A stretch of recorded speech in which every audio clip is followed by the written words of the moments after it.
Good evening. So, back in the 20s, when these criminals were having all these what do they call them, salesmen with these elixirs that were selling all these things to housewives out of the back of their truck.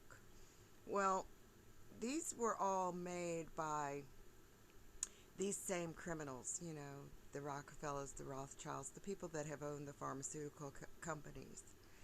And so they had to present a narrative that went along with their narrative of all these insane asylums. So they got these women hooked on coke, uh,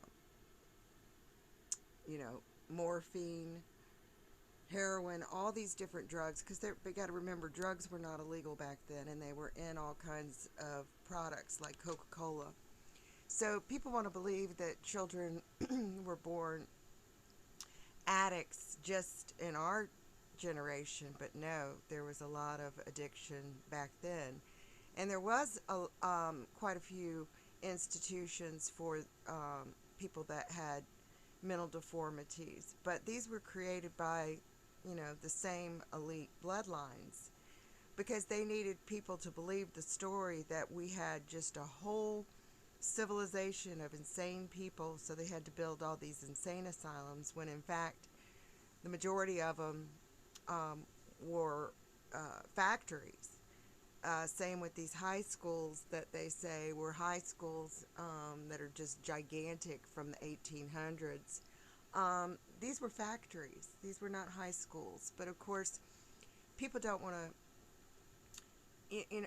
They believe the narrative, even though they know that they've been lied to, which is kind of crazy. It's kind of like people believing that someone could build these beautiful mansions and castles and exquisite interiors, but they had no indoor plumbing because they were just too stupid to know how to take care of their waste, which is ridiculous.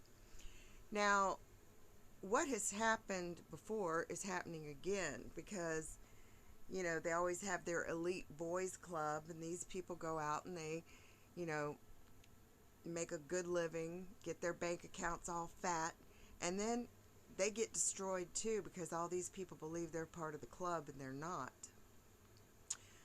According to BlackRock, Blackstone, all these individuals, that are in these bloodlines like the Rothschilds, the Rockefellers, um, you won't own any property in 5 years.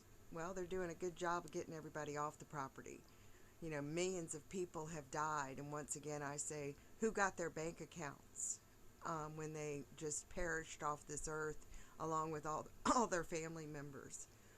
Because these people are flooding, firing laser weapons, all kinds of just destructive things. So when I say that I want, Bill Gates' head on a platter, no, I want the 13 bloodlines that have done this to humanity's heads on a platter.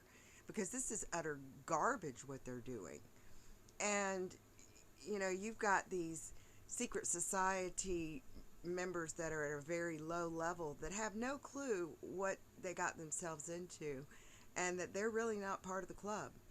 So, say you got a few million in the bank, well, they want it. They want your property. They want your millions. They've always done this. How do you think they became so wealthy?